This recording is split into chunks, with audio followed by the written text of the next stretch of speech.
Hello मेरे प्यारे बच्चों, कैसे हैं आप सभी।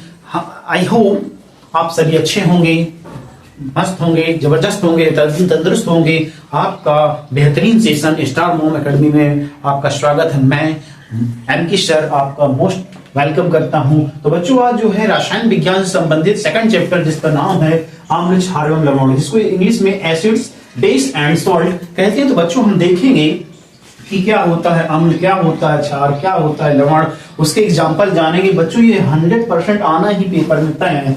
अम्ल क्या होता है? अम्ल का स्वाद खट्टा होता है। अत्यधिक क्रियाशील धातु से क्रिया करके हाइड्रोजन गैस बनाते हैं। नीले लिटमस पेपर को लाल कर देता है। पीएच मान इसका 7 से कम होता है। कुछ एग्जाम्पल हैं अम्ल के, जैसे हाइड्रोक्लोरिक एसिड, सल्फ्यूरिक एसिड, जो है NH3, आपका जो है HNO3 होता है। बच्चों, ये क्या होता है? HNO3, ये होता है HNO3। उसके बाद H2SO4। उसके बाद बच्चों पढ़ेंगे हम लोग क्षार।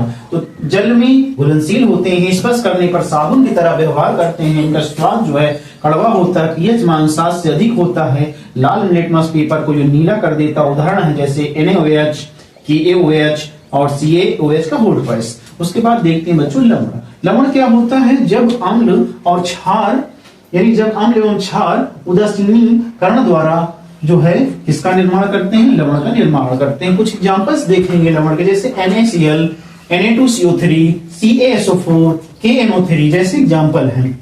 अब हम ये देखेंगे कि लवण का निर्माण जो है अम्ल और क्षार से किस प्रकार होता है। बच्चों, ये मोस्ट एंड वेरी इंपॉर्टेंट जो है, ये बच्चों आना तय ही है। ये कई बार समीकरण बोर्ड एग्जाम में पूछा भी गया है। तो HCl हाइड्रोक्लोरिक एसिड का जब NaOH यानी सोडियम हाइड्रोक्साइड से अभिक्रिया करते हैं तो अम्ल और जल का निर्माण होता है। ये अभिक्रिया ही जो है लवण कहलाती है। बच्चों, जो है मोस्ट इंपॉर्टेंट जो है अब खास चीज ये सीखेंगे कि जो है कई बार पेपर में पूछा गया कि अम्ल में जो है मुख्यतः कौन सा तत्व पाया जाता है। बच्चों देखो, सब में हाइड्रोजन पाया जा रहा है। तो कई बार पेपर में पूछा गया सबसे मोस्ट इंपॉर्टेंट पाया जाता तत्व कौन है, तो बच्चों होगा हाइड्रोजन। अब हम देखते हैं इससे का जो मोस्ट एंड इंपॉर्टेंट एक नेक्स्ट जो है हेडिंग है वो है पीएच स्केल। बच्चों, हम पीएच स्केल के बारे में पढ़ेंगे।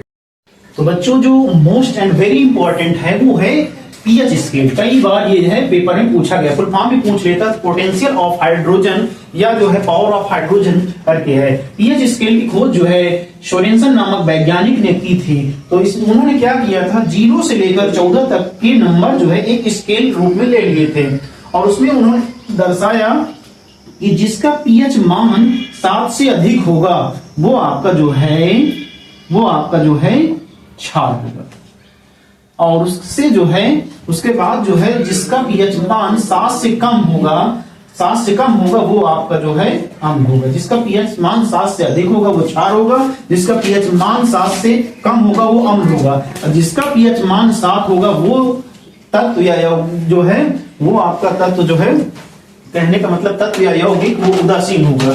तो बच्चों, सबसे मोस्ट एंड वेरी जो है इंपॉर्टेंट ये है कि कई बार पूछा गया है जल का पीएच मान और रक्त का पीएच मान पूछा गया। जल का पीएच मान 7 होता है और रक्त का पीएच मान जो 7.4 होता है। बच्चों, ये भी ध्यान देंगे कि जब जो है 7 से हम लोग जो है 14 की ओर बढ़ते हैं तो H+ आयन की सांद्रता में कमी आती है। और जब हम 7 से पीछे जाते हैं, कम होता चला जाता है पीएच मान, तो H+ आयन की सांद्रता में वृद्धि होती है। ये जो है बढ़ती हुई अम्लीय प्रकृति है, इसकी जो है बढ़ती हुई क्षारीय प्रकृति है। तो बच्चों, जो है ध्यान रखेंगे कि इसका जो खोज की थी वो सोरेनसन नामक वैज्ञानिक ने की थी। बच्चों, देखते हैं और आगे जो मोस्ट एंड वेरी इंपॉर्टेंट है।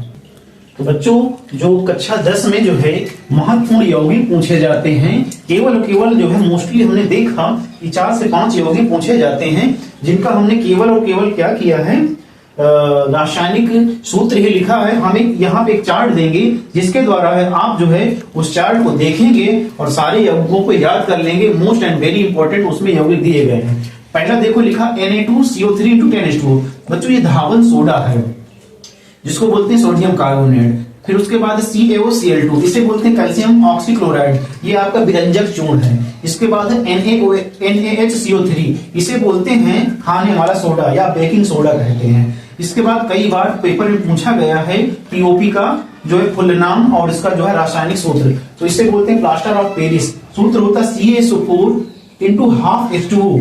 उसके बाद जो है ये जिप्सम है आपका CaSO4 इंटू 2H2O। तो बच्चों हमने एक ये चार्ट दे दिया है जिसके माध्यम से आप सारे यौगिक उसका जो है साधारण नाम, रासायनिक नाम और रासायनिक सूत्र जो है याद कर सकते हैं। ये चार्ट आपका जो है मोस्ट एंड वेरी इंपॉर्टेंट, बच्चों इस चार्ट को अच्छे से समझ लेंगे। तो बच्चों हम क्या करते हैं, अब एक दो चार यौगिक ऐसे हैं जिनको पेपर में उनका रासायनिक जो है बनाने की विधि, उनका जो है गुणधर्म पूछे जाते हैं, तो उसको हम जो है डिटेल से आपको बताना चाहेंगे कि रासायनिक जो है उसका जो है रासायनिक समीकरण क्या होता है। ठीक है बच्चों, देखते हैं। तो बच्चों हम देखेंगे जो मोस्ट इंपॉर्टेंट यौगिक है वो है बेकिंग सोडा। तो बच्चों इससे कई बार पेपर में पूछा गया है, इसके बनाने की विधि क्या है, इसका रासायनिक नाम क्या है, इसका केमिकल जो है रिएक्शन क्या है, केमिकल जो है फार्मूला क्या है। तो बच्चों देखते हैं बेकिंग सोडा, इसका जो रासायनिक सूत्र है वो होता है NaCO3, सोडियम बाइकार्बोनेट। तो बच्चों इसकी बनाने की विधि क्या होती है, इसे सोडियम कार्बोनेट के जलीय विलयन में कार्बन डाइऑक्साइड यानी CO2 गैस प्रवाहित करके बनाया जाता है। देखेंगे रासायनिक जो है, इसका जो रासायनिक समीकरण है वो रासायनिक समीकरण है Na2CO3 प्लस H2O प्लस जो है CO2 गैस प्रवाहित करने पर जो है हमारा बनकर कंप्लीट होता है सोडियम बाइकार्बोनेट। तो बच्चों ये आपका जो है बनाने की विधि रही। अब इससे संबंधित जो है हम दो जो है रासायनिक इसके गुणधर्म कंप्लीट कर लेंगे तो ये पूरी तरीके से कंप्लीट हो जाएगा। तो बच्चों आगे देखते हैं। तो बच्चों हमने जो है इससे पहले हमने देखा बनाने की विधि, अब हम देखेंगे कि रासायनिक गुणधर्म क्या होते हैं बेकिंग सोडा के। तो देखेंगे कि बेकिंग सोडा को यदि हम 100 डिग्री तक गर्म करते हैं तो यह जो है टूटकर सोडियम कार्बोनेट में बदल जाता है तथा जो है कार्बन डाइऑक्साइड गैस उत्पन्न करता है। तो देखेंगे 2NaCO3 2NaHCO3, बच्चों थोड़ा सा मिस्टेक हो गई, सॉरी इसके लिए, NaHCO3। तो बच्चों जो है 2NaHCO3 जो है सोडियम कार्बोनेट और प्लस जल और कार्बन डाइऑक्साइड में टूट जाता है। दूसरा इसका जो रासायनिक गुण है वह यह अम्लों से क्रिया करके सोडियम लवण बनाता है। जैसे देखो बच्चों जो है आपका NaCO3 जो है वो अम्ल से क्रिया करके यानी लवण बनाता है NaCl प्लस जल और आपका जो है कार्बन डाइऑक्साइड गैस मुक्त हो रहे। तो बच्चों ये आपका जो है बेकिंग सोडा। अब इससे जो है अब देखते हैं कोई जो है नई यौगिक।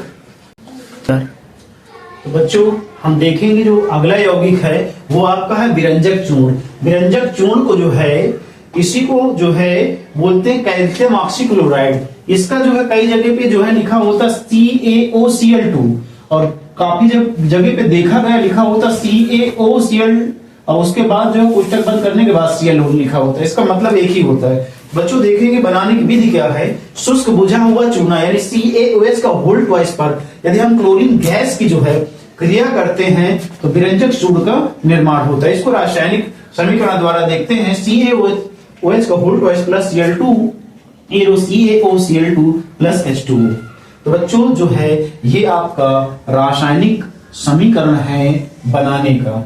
और उसके बाद कई बार पेपर में पूछा गया इसका उपयोग, सबसे मोस्ट इंपॉर्टेंट पहला उपयोग ही पेपर में पूछ लिया जाता है कि पीने वाले पानी को जीवाणु से मुक्त करने या जीवाणु रहित करने के लिए किसका इस्तेमाल किया जाता है, तो वो विरंजक चूर्ण का ही इस्तेमाल किया जाता है। और जल की स्थायी कठोरता को दूर करने के लिए भी जो है विरंजक चूर्ण का इस्तेमाल करते हैं। सूती वस्त्र उद्योग में भी जो है इसका उपयोग किया जाता है। तो बच्चों ये आपका जो है रहा विरंजक चूर्ण। अब देखते हैं जो है आगे जो कुछ खास या मोस्ट इंपॉर्टेंट है उसे देखते हैं।